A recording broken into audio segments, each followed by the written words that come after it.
नमस्कार प्रणाम स्वागत है अपने सबके मिथिला 24/7 पर हम अनिल जाय एक बेर फेर से उपस्थित छी आजुक किछु विशेष खबर के संग। काल्हि अपने सबके देखने रही महिषाम गाम के जे नवरात्रि पूजा छलै कतेक शांतिपूर्ण ढंग से कतेक व्यवस्थित ढंग से भऽ रहल छलै। ओतहिए एगो जानकारी भेटल हँ जे भीट भगवानपुर में सेहो नवरात्रि पूजन के आयोजन अछि। चैती दुर्गा पूजा समारोह के आयोजन छै जतऽ कोनो व्यवस्था नहीं, लगभग 500 के भीड़ एक जगह एकत्रित होइ छै और एगो जन समूह जे कहिए सैलाब जना भीड़ उमरै छै। ओतऽ कोनो प्रशासनिक निगाह नहीं पड़ि रहल छै और जहन कि केंद्र सरकार के माननीय प्रधानमंत्री जी के सख्त आदेश अछि एहि लॉकडाउन में जतऽ सोशल डिस्टेंस बना के राखऽ लेल कहल गेल छै ततऽ ई भीड़ ततऽ ई जन सैलाब अपने सब देख रहल छी।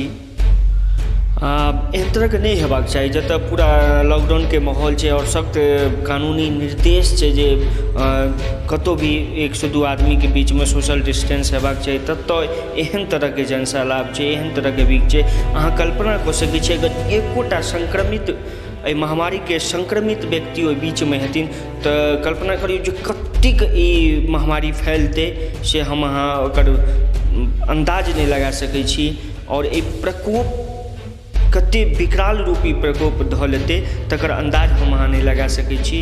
आ प्रशासन के चाही जे एहि पर सख्त कार्रवाई लैत और एकरा निगरानी में राखैत। ओहि गाँव के की बात विचार छै, की व्यवस्था छै, हम तऽ कहब जे अतेक आइ के युग में पढ़ल लिखल युग छै, सब पढ़ल लिखल छै, विद्वान सब छै, ततऽ एहन एहन घटना भऽ रहल छै जतऽ पूरा देश त्राहिमाम कऽ रहल अछि। और ठीक छै आस्था के पर्व छी, हम नहीं कहब जे बंद नहीं करियो। हम सब काल्हियो देखेने रही अहाँ के महिषाम गाम में केना पूजा भऽ रहल छै सेहो काल्हि देखने रही, लेकिन आस्था ओतऽ एहि तरह से ई व्यवस्था नहीं हेबाक चाही।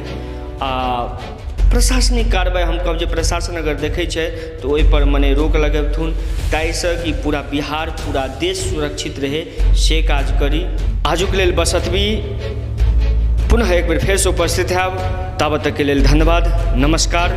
और हाँ, अगर अखन तक एहि चैनल के सब्सक्राइब नहीं केलहुँ हँ तऽ जल्दिए सब्सक्राइब करी आगू नव नव खबर देखै के लेल और सबसे पहिने सबसे सुच्चा खबर देखै के लेल एहि चैनल के सब्सक्राइब अवश्य करी।